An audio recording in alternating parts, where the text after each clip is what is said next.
Tipos de ecosistemas. Buen día, jóvenes. ¿Alguna vez se han detenido a observar un hormiguero?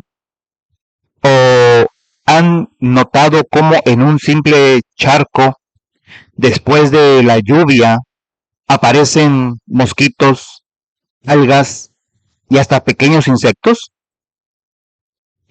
Lo que están viendo es vida en acción. Es naturaleza organizándose. Y eso precisamente es parte de lo que vamos a ver hoy. El tema de nuestro video se titula Tipos de ecosistemas. Y déjenme decirles algo que quizás no sabían.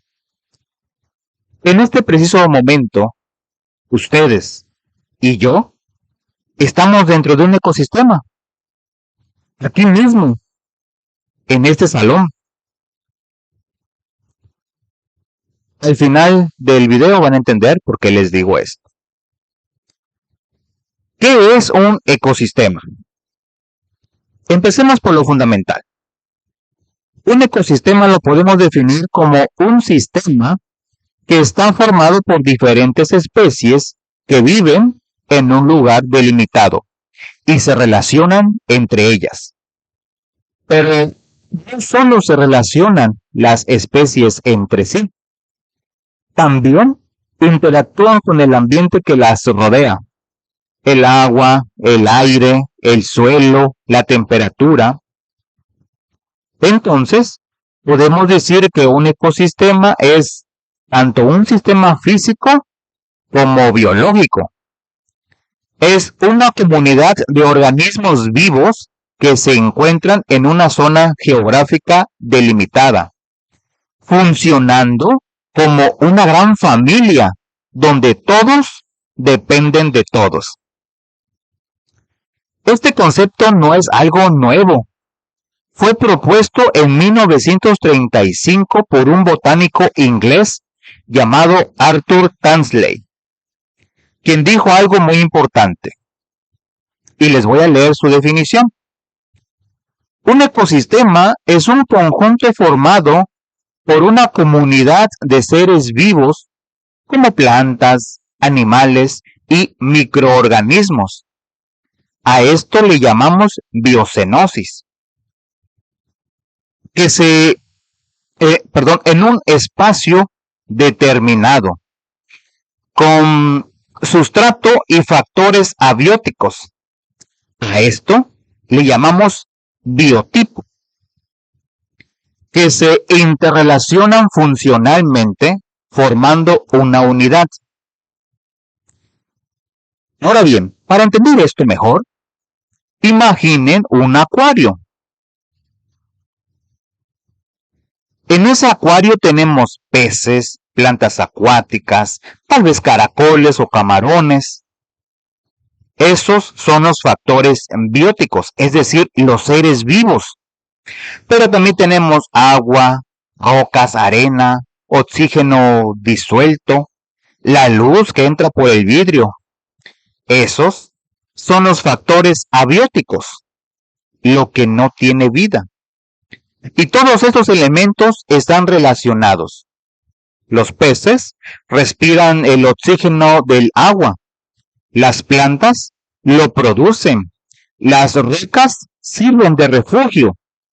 Todo está conectado. Eso es un ecosistema. Características de los ecosistemas. Bien, ahora que ya saben qué es un ecosistema, vamos a conocer sus características principales. Pongan mucha atención, porque esto es fundamental para comprender cómo funciona la naturaleza. Primera característica. Los ecosistemas están compuestos por factores bióticos y abióticos que se interrelacionan mediante las cadenas tróficas o cadenas alimenticias. Piensen en esto. El pasto crece gracias al sol y la tierra. El conejo come el pasto. El coyote come al conejo. Ahí tienen una cadena donde lo vivo y lo no vivo se conectan. Segunda característica, presentan una gran variedad en su tamaño y en su estructura. Pueden ser pequeños, como el tronco de un árbol caído, donde viven hongos, insectos y bacterias. O pueden ser enormes, como el Océano Pacífico. No hay un tamaño estándar. Tercera característica, por el espacio geográfico o físico que ocupan, pueden ser terrestres, acuáticos o de ambos tipos. Por ejemplo, un bosque es terrestre, un lago es acuático y un manglar es de ambos porque está entre la tierra y el mar. Ahora viene algo muy interesante. Cuarta característica, los ecosistemas pueden ser naturales o artificiales. Los naturales son aquellos donde el ser humano no interviene en su formación y desarrollo. Por ejemplo, un bosque, la selva, las praderas, los litorales. Pero también existen ecosistemas artificiales, donde el ser humano sí interviene, ya sea porque los crea o porque los modifica. ¿Pueden recordar ejemplos de ecosistemas artificiales? Una ciudad es un ecosistema artificial. También lo es un potrero, donde hay ganado, un cultivo de maíz, una pecera como la que mencioné en el ejemplo anterior, e incluso esta localidad donde muchos de ustedes viven. Todos son ecosistemas donde el ser humano tiene un papel protagónico. Quinta característica, los ecosistemas poseen una apreciable biodiversidad de vida. La biodiversidad es la variedad de organismos vivos que existen en nuestro planeta y las interacciones que establecen entre sí y con el medio que los rodea. Entre más especies diferentes tenga un ecosistema, mayor será su biodiversidad. Sexta característica, son sistemas dinámicos y cambiantes.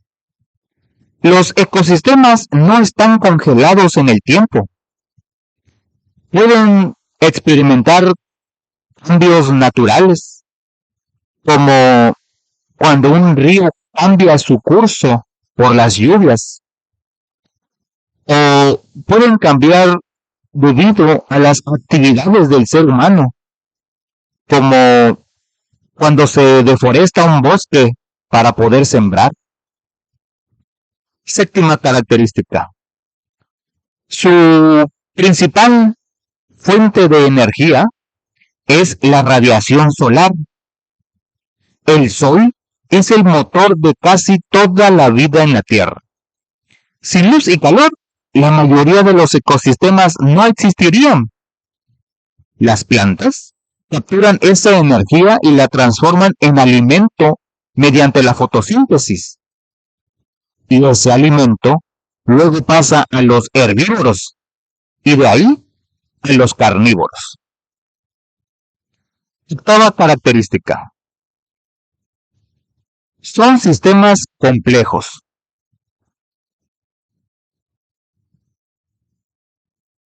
Y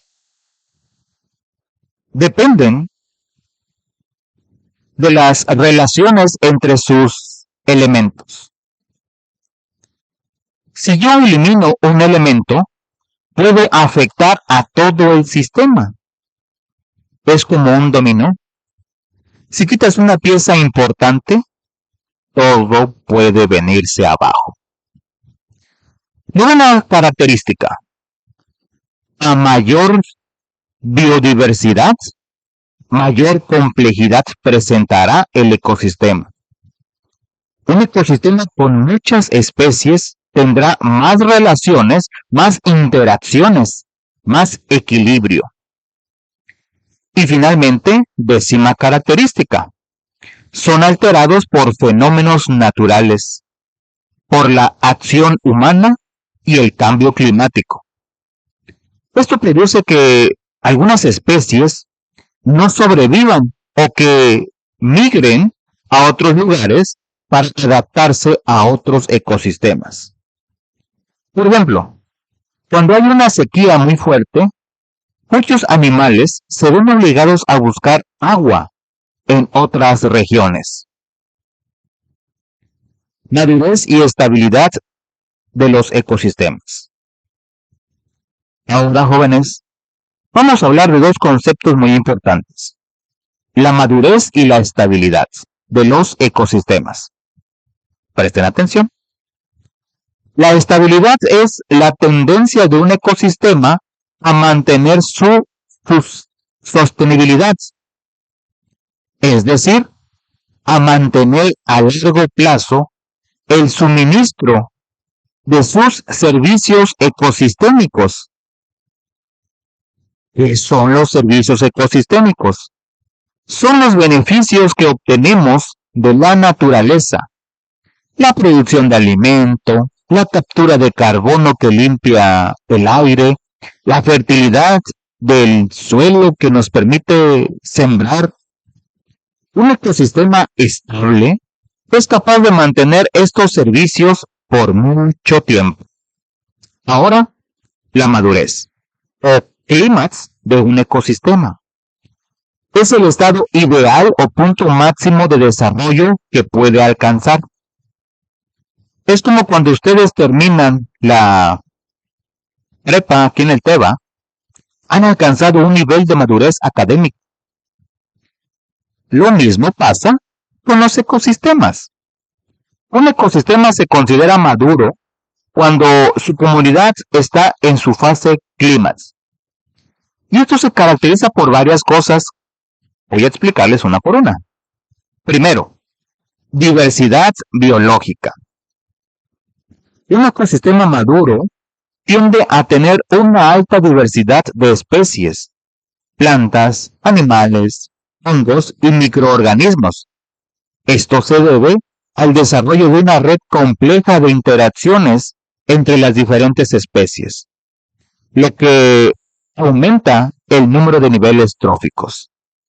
Es decir, hay más eslabones en las cadenas alimenticias. El segundo, la estructura y estratificación.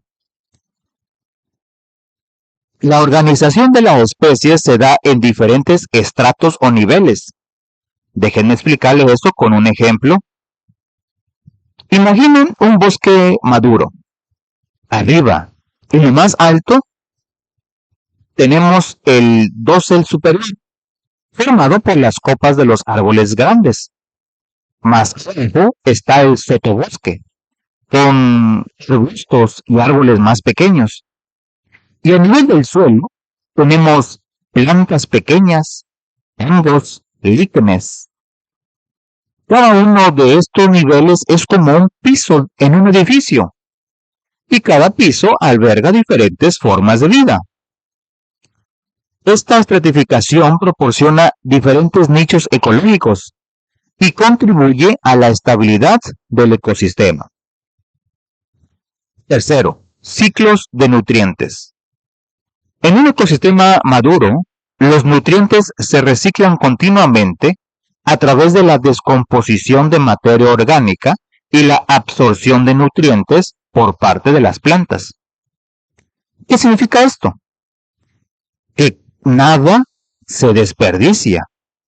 Una hoja cae del árbol, se pudre en el suelo gracias a hongos y bacterias, y esos nutrientes regresan a la tierra para alimentar nuevas plantas. Es el reciclaje perfecto de la naturaleza. De esta manera, los nutrientes están disponibles para todas las especies y se evita la acumulación excesiva o la escasez de los mismos. Cuarto, la resiliencia. Este es un concepto muy importante. La resiliencia es la capacidad del ecosistema de resistir las perturbaciones y de recuperarse y regresar a su estado original de manera más eficiente y rápida. Por ejemplo, después de un incendio forestal, un bosque maduro tiene mayor capacidad de regenerarse que un bosque joven.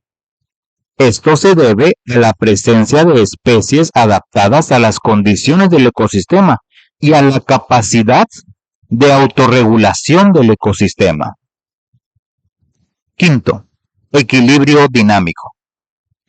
La interacción entre seres vivos y medio ambiente, sus procesos y ciclos se mantienen estables. Sin embargo, y esto es importante que lo entiendan, un ecosistema clímax está en constante cambio y evolución, aunque parezca estable. ¿Por qué? Debido a la competencia entre las especies por recursos, los cambios graduales en su composición y el establecimiento de nuevas interacciones. La diferencia es que estos cambios ocurren a una velocidad mucho más lentas que en ecosistemas en etapas tempranas de sucesión. Ahora bien, también existen los ecosistemas inmaduros. Estos van de la mano con comunidades inmaduras, con poca diversidad, poco número de especies, menos nichos, pero más amplios, debido a las pocas especies con las que cuentan. Déjenme darles dos ejemplos. La selva lluviosa tropical es un ejemplo perfecto de ecosistema maduro. Tiene miles de especies, estructura compleja en varios niveles, ciclos de nutrientes muy eficientes, alta resiliencia. Por otro lado, los agroecosistemas, es decir, los campos de cultivo, son ejemplo de ecosistemas inmaduros. Tienen pocas especies, generalmente una o dos que sembramos, dependen completamente de la intervención humana. Son muy vulnerables a las plagas y si los abandonamos, rápidamente serían invadidos por otras plantas. ¿Por qué es importante proteger los ecosistemas? Muy bien, antes de pasar a las conclusiones, quiero hacerles una pregunta para que ustedes reflexionen. ¿Qué pasaría si todos los ecosistemas naturales desaparecieran? Piénsenlo. No tendríamos aire limpio para respirar porque no habría plantas que produzcan oxígeno. No tendríamos agua potable porque no habría bosques que filtren y capturen el agua. No tendríamos alimentos porque los cultivos dependen de insectos que polinizan las flores. No tendríamos medicinas porque muchas provienen de plantas silvestres.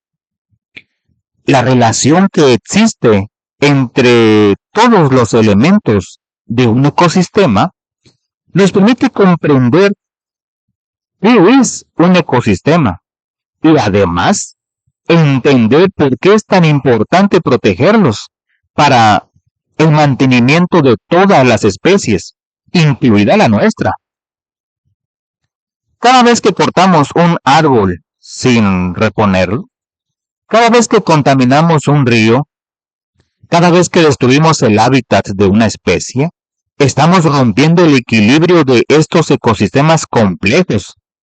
Y cuando rompemos ese equilibrio, todos salimos perdiendo.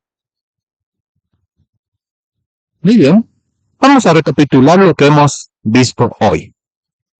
Primero, que un ecosistema es un sistema físico y biológico, donde una comunidad de organismos vivos interactúa con su ambiente en una zona geográfica delimitada. Este concepto fue propuesto por Arthur Tansley en 1935 y sigue siendo fundamental para entender la naturaleza. Segundo, revisamos las características principales de los ecosistemas. Están compuestos por factores bióticos y abióticos Presentan gran variedad en tamaño y estructura. Pueden ser terrestres o acuáticos, naturales o artificiales. Poseen biodiversidad. Son dinámicos y cambiantes. Su principal fuente de energía es el Sol. Son sistemas complejos y son alterados por fenómenos naturales y por la acción humana. Tercero, comprendimos los conceptos de madurez y estabilidad. Un ecosistema maduro tiene alta diversidad biológica, estructura estratificada, ciclos de nutrientes eficientes, resiliencia y equilibrio dinámico. La selva tropical es el mejor ejemplo de ecosistema maduro, mientras que los campos de cultivo son ejemplos de ecosistemas inmaduros. Y cuarto, reflexionamos sobre la importancia de proteger los ecosistemas, porque de ellos obtenemos servicios esenciales para nuestra supervivencia: alimento, agua limpia, aire puro, medicinas y muchos más. Ahora, sí puedo responder a la pregunta con la que iniciamos. ¿Por qué este salón es un ecosistema? Porque aquí hay seres vivos. Ustedes, yo, las bacterias en el aire y factores abióticos, el oxígeno que respiramos, la luz que entra por las ventanas, la temperatura del ambiente. Todos estamos relacionados, todos dependemos unos de otros y del ambiente. Tal vez no es un ecosistema natural, pero sí es un ecosistema artificial donde convivimos. Lo más importante que quiero que se lleven es esto. Somos parte de la naturaleza. No estamos separados de ella. Toda decisión que tomamos tiene un impacto en los ecosistemas. Cuando tiramos basura en la calle, cuando desperdiciamos agua, cuando compramos productos que dañan el ambiente, estamos afectando negativamente a los ecosistemas. Pero cuando reciclamos, cuando cuidamos las plantas, cuando respetamos a los animales, estamos contribuyendo a su protección. Ustedes son la generación que va a heredar este mundo. Tienen en sus manos el poder y la responsabilidad de cuidarlo. Los invito a que miren su entorno con nuevos ojos. Observen el ecosistema donde viven. Identifican sus componentes, comprendan sus relaciones. Y sobre todo, comprométanse a resguardar la naturaleza. Recuerden esta frase. Proteger un ecosistema es proteger la vida, incluida la nuestra.